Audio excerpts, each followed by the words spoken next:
అసలు ఈ cardiac arrest అనేది ఎందుకొస్తుంది? ఎలా వస్తుంది? దీనికి గల కారణాలేంటి అనేది మనం తెలుసుకుందాము. సో, మరి దీని గురించి మనకు ఎక్స్‌ప్లెయిన్ చేయడానికి ఉన్నారు డాక్టర్ దామోదర్ నేరెళ్ల గారు. వారు founder and CEO of IAMA and DRR care. So, వారిని అడిగి తెలుసుకుందాం. నమస్తే డాక్టర్ గారు. నమస్కారం అండి శాలిని గారు. Good evening. Good evening sir. ఎలా ఉన్నారు? All good, all good. Hope everything well. ఈ మధ్య కాలంలో ఈ కార్డియాక్ అరెస్ట్ అనేది ఎక్కువగా వింటూ ఉన్నాం వార్తల్లో.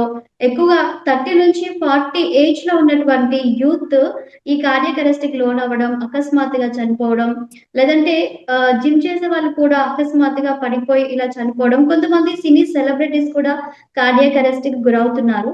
అసలు ఏంటి దీనికి కారణం ఏంటి? ఇది ఎలా వస్తుంది? దీనికి కారణాలేంటి అంటారు డాక్టర్ గారు? కార్డియాక్ అరెస్ట్ అనేది ఫస్ట్ 24/7 కంటిన్యూస్ గా పంప్ చేయాలి కదా, lub dub lub dub you know. So blood supply uninterrupted గా ఉంటేనే మనకు లైఫ్ అన్నట్టు. సో అరెస్ట్ అంటే ఎప్పుడైతే హార్ట్ స్టాప్ చేస్తుందో బీటింగ్, దాన్ని అరెస్ట్ అంటాం అన్నట్టు, కార్డియాక్ అరెస్ట్. సో అప్పుడు ఏమవుతుంది అంటే బ్లడ్ సప్లై ఆగిపోతే ఆర్గన్స్ కి పర్ఫ్యూజన్ అంటే బ్లడ్ సప్లై స్టాప్ అయిపోతే ఏమైందంటే ఆక్సిజన్ సప్లై, బ్లడ్ చేసేది ఫంక్షన్ ఏంది, ఆక్సిజన్ సప్లై చేస్తుంది. సో మెయిన్లీ బ్రెయిన్ కి, అన్ని ఆర్గన్స్ కి యూనో ఆక్సిజన్ లెవెల్ కట్ అయిపోతుంది అన్నట్టు. సో అందుకే యూనో ఇమ్మీడియట్ గా ఇంటర్వెన్షన్ చేయకపోతే చనిపోవడం జరుగుతుంది. సో ఇది చాలా చాలా చాలా ఇంపార్టెంట్ టాపిక్ ఇది. సో ఈ కార్డియాక్ అరెస్ట్ లో 3 టైప్స్ ఉంటాయి అన్నట్టు. 3 టైప్స్ అంటే ఫస్ట్ వెంట్రికులర్ ఫిబ్రిలేషన్ అంటారు. వెంట్రికులర్ ఫిబ్రిలేషన్ అంటే హార్ట్ ఇంకా ఇట్స్ లైక్ లబ్డాబ్ కొట్టుకునే బదులు ఇట్లా ఇట్లా కొట్టేసుకుంటుంది అన్నట్టు. అది regular are irregular, it just getting fed out. So ఆ రిథమ్ మనం కనుక చూస్తే ఇమ్మీడియట్ గా మనం లైఫ్ సేవ్ చేయవచ్చు.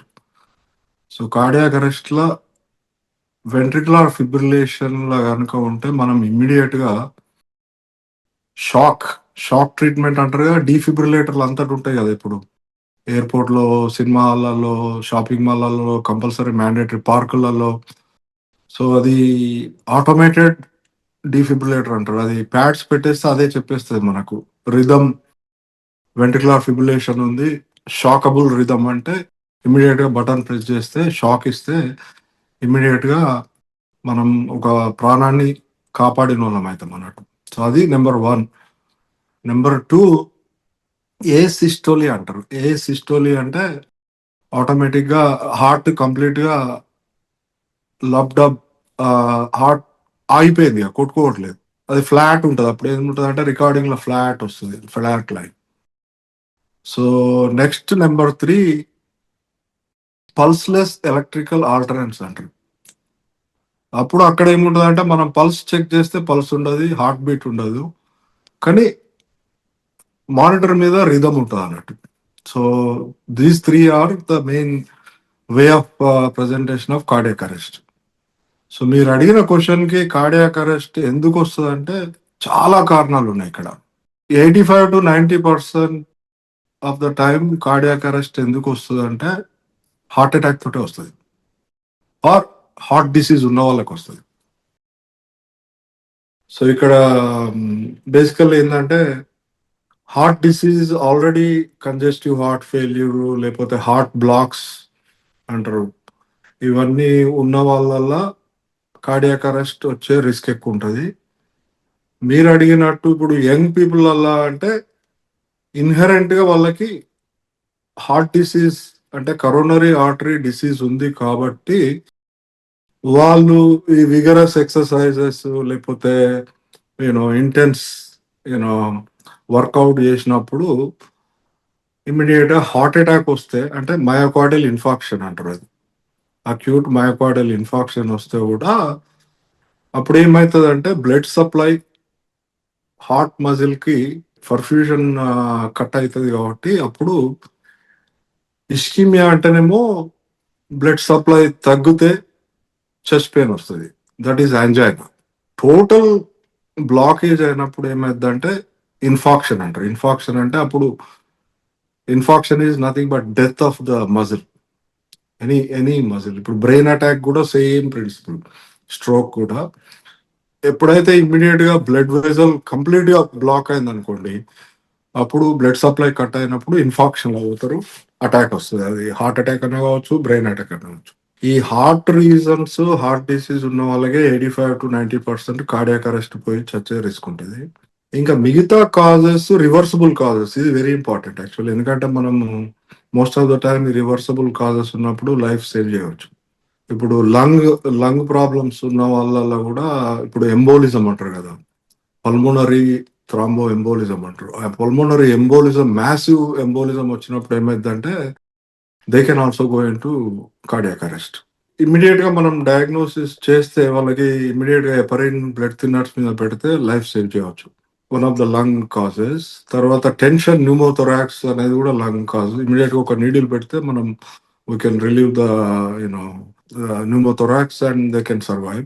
ఎలక్ట్రోలైట్ అబ్నార్మాలిటీస్ అంటే ఇప్పుడు పొటాషియం ఎక్కువ అయ్యి, పొటాషియం వెరీ లో అయ్యి, మెగ్నీషియం ఎక్కువ అయ్యి, మెగ్నీషియం వెరీ లో అయ్యి, తర్వాత ఫాస్ఫరస్, ఇవన్నీ సో మెనీ ఎలక్ట్రోలైట్స్ ఈ అబ్నార్మాలిటీస్ కూడా can lead to cardiac arrest. ఇంకా ఇట్లనే రీజన్స్ లో పోతే మనము డ్రౌనింగ్, ఇప్పుడు బావిలో పడతారు కదా, ఇప్పుడు డ్రౌనింగ్ ఓషన్ లో పడ్డప్పుడు కూడా కార్డియాక్ అరెస్ట్ రావచ్చు. అట్లనే టెంపరేచర్ లో అయి హైపోథర్మియా వచ్చినప్పుడు కూడా they can go in to cardiac arrest. తర్వాత పాయిజనింగ్, ఇప్పుడు పాయిజనింగ్ కేసెస్ ఉంటాయి కదా, పాయిజనింగ్ కేసెస్ లో కూడా they can go in to cardiac arrest.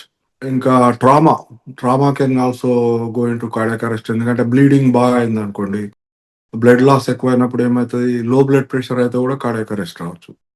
So hypotension, అప్పుడు మనం ఇమీడియట్ గా resuscitate with fluids or blood products, we can save life. So ఇలా ఎన్నో కాజెస్ ఉంటాయి అన్నట్టు. So many causes for cardiac arrest, but most common cause is heart related problems, either a heart attack or already patients having congestive heart failure or congenital heart disease. హోకమ్ అంటారు young people అలా, hyper tensive obstructive cardiomyopathy అంటారు young people అలా. ఇప్పుడు మీరు అన్నట్టుగా celebrities, తర్వాత ఈ young people treadmill మీద ఈ మధ్య బాగా చూస్తున్నాం అది ఇన్సిడెంట్స్. ఎందుకంటే వాళ్ళు విగరస్ ఎక్సర్సైజ్ చేస్తున్నప్పుడు ఏమైందంటే ఆల్రెడీ వాళ్ళకి జెనెటిక్ డిసీజ్ అంటారు, జెనెటిక్ డిసీజ్ కాంపోనెంట్ ఉన్నప్పుడు ఏమైందంటే హార్ట్ మజిల్, ఈ హోకమ్ అనే దాంట్లో హైపర్ట్రోఫీ అంటే మజిల్ థిక్ అయిపోతుంది అన్నట్టు. మజిల్ థిక్ అయిపోయినప్పుడు ఏమైందంటే చాంబర్స్, 4 చాంబర్స్ ఉంటాయి కదా హార్ట్ కి, అప్పుడు ఏమైందంటే ఆ చాంబర్ సైజ్ తగ్గిపోతుంది. అప్పుడు విగరస్ గా ఎక్సర్సైజ్ చేసినప్పుడు ఏమవుతుంది, హార్ట్ బాగా ఫాస్ట్ కొట్టుకుంటుంది. మనం ఎక్సర్సైజ్ మెకానిజం ఏంటంటే హార్ట్ బీట్ ఫాస్ట్ గా కొట్టుకుంటుంది, బ్లడ్ ప్రెషర్ కూడా పెరుగుతుంది, ఎందుకంటే అది ఫిజియలాజికల్ రెస్పాన్స్. ఈ జెనెటిక్ డిసీజ్ ఉన్నప్పుడు ఇట్లాంటి విగరస్ యాక్టివిటీస్ చేసినప్పుడు ఏమైందంటే ఆ హార్ట్ అంతా ఫాస్ట్ కొట్టుకున్నప్పుడు పర్ఫ్యూజన్ తగ్గిపోయి then they go into cardiac arrest. ఇంకా యంగ్ పీపుల్ అలా రీజన్స్ కాజెస్ అంటే ఇప్పుడు ఈ కోవిడ్ వచ్చిన తర్వాత చాలా మంది చనిపోవడం జరుగుతుంది కదా, ఎస్పెషల్లీ లాంగ్ కోవిడ్ అనేది ఒకటి డయాగ్నోసిస్ అయింది. మరి లాంగ్ కోవిడ్ అంటే మనం చెప్పినాం ఇంతకుముందు, అంటే prolonged illness and severe illness, అంటే వెంటిలేటర్ మీద పోయి ఐసీయూలో ఉండి టూకే వైల్, అంటే చాలా రోజులు వాళ్ళకు బయటికి రానికి పట్టిన వాళ్ళు ఒక 2 years వరకు రిస్క్ ఉంటుంది వాళ్ళకి. రిస్క్ ఎలాగంటే బేసికలీ ఇక్కడ ఏమైందంటే కోవిడ్ వలన మయోకార్డైటిస్, పెరికార్డైటిస్, ఇక్కడ సర్క్యులేషన్ బాగానే ఉంటుంది కానీ బేసికలీ రిథమ్ ప్రాబ్లం అంటే ఇప్పుడు మన హార్ట్ కి రెగ్యులర్ గా కొట్టుకోవాలంటే ఒక కండక్షన్ సిస్టమ్ ఉంటుంది అన్నట్టు. ఆ కండక్షన్ సిస్టమ్ ఫస్ట్ ఏంటంటే ఎస్ఏ నోడ్ అంటారు, ఏవి నోడ్ అంటారు, తర్వాత ఫైబర్స్ ఒక సిస్టమ్ ఉంటుంది అన్నట్టు. సో ఆ సిస్టమ్ డిస్టర్బ్ అయినప్పుడు ఏమైందంటే కార్డియాక్ రిథమ్ ప్రాబ్లమ్స్, దాన్ని కార్డియాక్ అరిథీమియాస్ అంటారు. సో ఇప్పుడు యంగ్ పీపుల్ వల్ల even the structure of the heart బాగానే ఉంది, సర్క్యులేషన్ బాగానే ఉంది, కానీ వెంట్రికులర్ ఫిబ్రిలేషన్ వీళ్ళకి ఎందుకు పోతారంటే ఎలక్ట్రికల్ రిథమ్ ప్రాబ్లం వచ్చినప్పుడు కూడా చనిపోవడం జరుగుతుంది అన్నట్టు. సో ఇది కాజెస్ బేసికలీ కార్డియాక్ అరెస్ట్ రావడానికి.